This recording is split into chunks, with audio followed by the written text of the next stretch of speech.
everyone. It's me, Terri of the Yarn Joy Podcast. Welcome back to another episode of Tuesday Tidbits. So in today's Tuesday Tidbits, I'm going to show you my remaining grab-a-stack. Now, actually, I do have some other books, but it hasn't been that long since I did the amigurumi book tag. And so I had shown in that video my amigurumi books, and so I guess what I can do is I'll link that video down below in the description box if you want to check out, if you didn't see that video and you want to check out the books that I have that are amigurumi. Okay, but besides that, I think this is my last stack. Let's go on and finish up this grab-a-stack.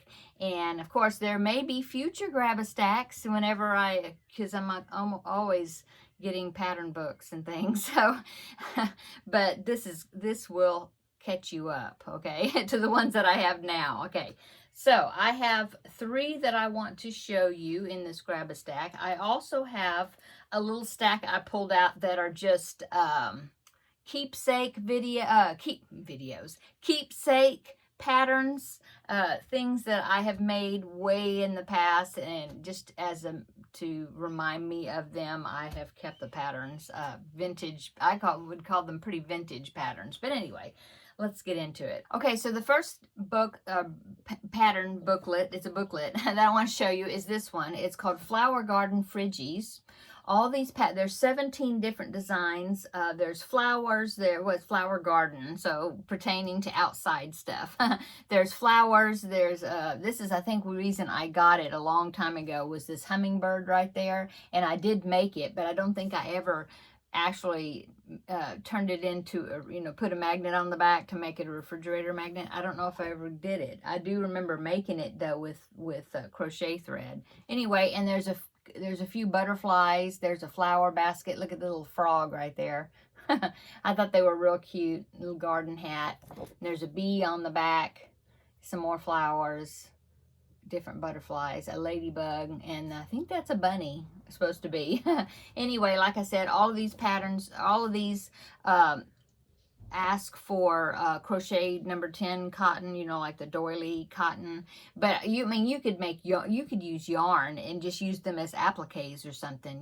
They would turn out bigger, but I just thought they were cute patterns. And like I said, I've had it a long time. It's a leisure arts book. Oh, I got it at Ben Franklin's. Do you remember Ben Franklin's? Okay, so that is booklet number 1. The next one I have is this one, and it is the Ultimate Book of Scrap Afghan. So more scrappy projects. So this one has 20 different designs in it. There isn't, let's see, there's no charts. They have black and white pictures that go along with the pattern. But then here in the middle, let's see. Well, for one thing, there's 20 of them. So the 4 of them, they have them in color. There's 4 of them there on the back cover.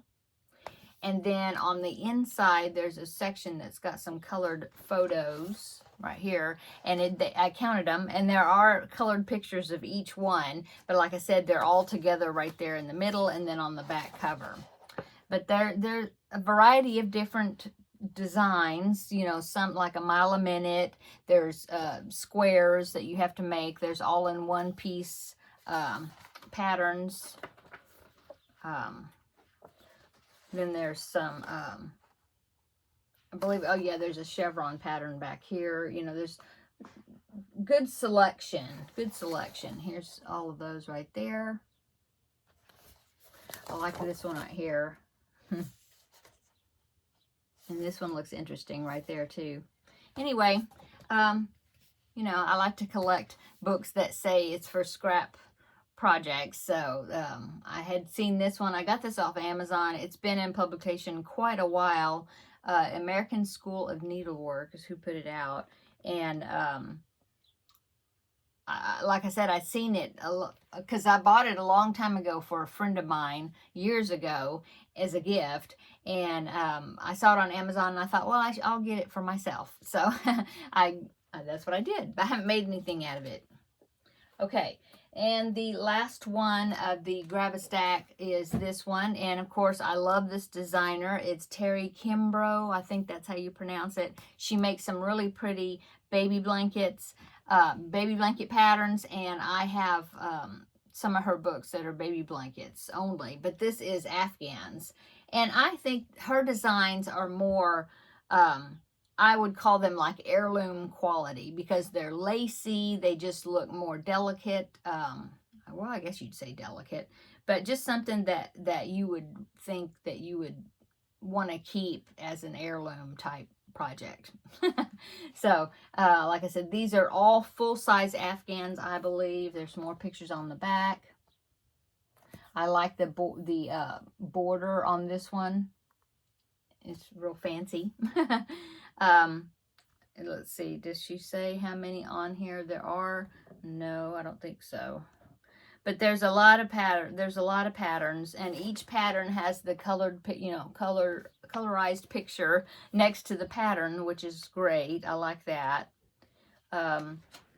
Different types. There's some that are like mile-a-minute strip types. Look at the diamond pattern. I think that's a neat one. I haven't made that one, but I have made a couple in here that I marked, and I'll show you those.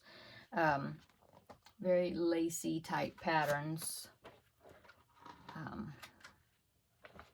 Let's see.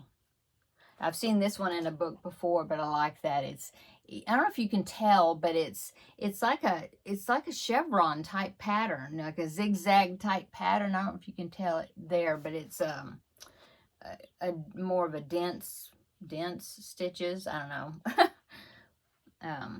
Let's see. I have made, oh, this one I have in another book, but look at those pansies. In fact, I remember I made one of the squares for those, and I really liked it, but as I've mentioned before, that any of these three-dimensional flowers and things, I don't like to make projects with them, because they don't, they don't keep their shape. They just get all scrunched up, and you're constantly worried about trying to straighten out the flowers. Yep, there's Teddy. And so let me show you the one I made. I made one for my son and daughter-in-law as a wedding gift. No, not this one, but I like that one. See the hearts? I don't know how those pointed edges there, they probably would, I don't know how well they would keep their shape, though. They might look kind of wrinkled. I don't know. Anyway, let's see. I made this one. You probably really can't tell what it looks like too much, but it was like a mile-a-minute type thing. I did it in strips, and it's, see, yeah, you can kind of see. It's got a fan. It's like a fan type stitch, a fan on this way, and then the next is a fan on the other side, and then a fan on this side, and a fan on the other side, and it makes these strips, and then, of course, you put a border. Anyway, I made that. My daughter-in-law had picked that out. I told, I gave her different books, and I said, pick out a Afghan, and I will make it as a wedding gift for her and, my son. And so this is the one that she had picked out, and so that's the one I made for them. I made it in a gray, because when they got married during that time, you know how there's color schemes that are popular at different times. Like I remember in the 90s, yeah, in the early to mid 90s, the hunter green and navy blue and the maroon or burgundy, those colors, hunter green, those colors were real popular. And then you have other times where different other colors are popular. Well, when they got married, the yellow and gray color scheme was real popular, and so I made it in gray. Okay. So the other one I made was this rosebud blanket. This one turned out really cute. I made this one, but I turned it into a baby blanket, because I don't believe this is a baby. Well, it's sort of. It says it makes it 43 by 63 inches. So, I mean, it's not a baby blanket size, but I used baby yarn, smaller yarn, number 3 weight instead of worsted weight. And you make these squares, and some of them have these little rosebuds on it. It turned out really cute. And I actually made that, and I donated it to be auctioned off at our church for a fundraiser. And so, yeah, that was a fun project to make. Kind of like this one, too. It's in 3 panels that you make. anyway, nice projects. I think they're really pretty designs. So there's that book. Okay, so now that's the 3 books that I had remaining to show you. Now these are pattern pamphlets. I have made all these projects in the past except for one of them. Okay, so I'll save that one for last. But these are the crocheted dolls, the plastic dolls that you would get and make the dresses for. This was like popular. I think I made all these back in yeah, the early 90s when my son was little. And this one actually was an air freshener doll. And so you buy, I think it's from Fibercraft. Is that where? Yeah, Fibercraft. And you bought the doll. And like I said, it's got the head and the arms, and then the body is just like a stick like this. No legs or anything. And then you, I think that's how it was. Anyway, you insert it in an air freshener.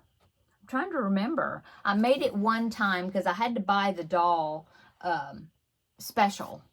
I think that's what this is. I don't remember. It doesn't say. Yeah, air freshener doll. Yeah.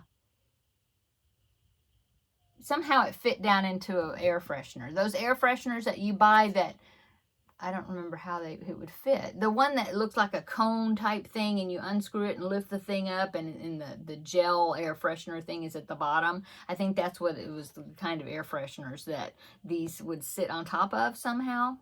Now, I don't remember. Anyway, it turned out really cute. Indian dolls were kind of, or Native American dolls, sorry. Native American dolls were kind of popular at that time. So, yeah, cute. Okay, and so I made that. I'm making that one time. And then I made this one, pillow. Do you remember pillow dolls? They were real popular at that time. And I made several of them for different people. And so this one I remember I made this one several times. Peppermint Candy, it's called. It was a Fibercraft. And they had 2 different versions. You could get the doll that had legs, and it would be like a real foofy dress, or this one, which was like a half doll, and then the bottom part you stuffed it, and it was a pillow. It was like a bed pillow doll. And I remember making this several times. I made it in the Peppermint Candy red and white type design, but I also made the same doll, and I changed colors. I remember I made one doll that was like a green and a peach, because during that time, kind of the green peach combination was kind of popular, and I made it for somebody for their bed, for their bedroom. And so, like I said, I made this pattern several times. These were so fun. I used to enjoy making these. And then it got to where you couldn't get the dolls anymore. They kind of discontinued that size of doll. Now, I made this set. I remember I made it at least twice and sold it to 2 different people. But it was a Christmas set. And it's kind of like the Charles Dickens type design, see? So you had the girl and the boy, Edward and Emily. And I do remember making these. Turned out so cute. And I remember making them at least twice for 2 different people. They used them to decorate for Christmas, So yeah, those turned out really cute. They were fun to make. Okay, and then I remember these. This was a different doll. This one was 11.5 inch. They called it a porcelain look doll. And it was also made by Fibercraft. You had to buy the doll, and then you bought the pattern. And these are, I think, we're using, those other dolls, you used worsted weight yarn. These, you used DK weight yarn.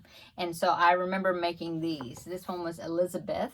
And I remember making these. And this one was one that I made for a lady's like a Mother's Day type thing we had at church, where they had some like door prizes, and I made one, and it was one of the door prizes. So I remember the lady that won it. So but yeah, these were fun to make too. They did have the legs. It wasn't a pillow doll. It was a full doll, and they stood up on their own pretty well. Of course, the big skirt helped. So there was that one. I remember I made that at least once, maybe twice. And then I remember making this one. This one was Rebecca, and it used the same size doll. And like I said, these were so cute. They made a nice size little doll that stood up, and I love all the big skirts and things. And but like I said, you got to where you couldn't get the dolls anymore. And so anyway, that was some walk down memory lane. Now I do have this one. This one was a little newer. pattern. I've never made it. I was going to. It was kind of a phase where I liked Edwardian and like Pride and Prejudice, you know. And so I saw this and I thought, oh, it's Pride and Prejudice. It's Mr. Darcy and Elizabeth, you know. And so I was thinking I would make that. In fact, I got her jacket is made out of this chenille type yarn, and I bought some to make it, and the rest is the crochet cotton. It's the thread, but I never made it. And this is, of course, Barbie doll size. Yeah, very cute. Anyway, just kept it just to look at the pattern every once in a while. Anyway, there is my grab a stack. I hope you enjoyed looking at the remaining of my crochet books, and like I said, I will link the amigurumi book one down in the description box so you can see my amigurumi books, because I do have those as well that I didn't include in the grab a stack. So I hope, yeah, I think that's it. So I hope everybody's having a wonderful Tuesday, and come back tomorrow and we will have a visit for Crafting with Friends, starting a new project. So for that series, and I showed it to you, it was that rabbit. I showed it to you on Thursday's video. It's going to be a corner to corner rabbit bunny blanket from Repeat Crafter Me. So I'm going to be showing you how much I've gotten done starting, you know, on that. I'm got started on it. So come back and we'll have a visit tomorrow for that. And of course on Thursday for my Yarn Joy podcast regular episode. So everybody have a wonderful day, and I hope you're having a wonderful week so far. And we will see you in the next video. Bye.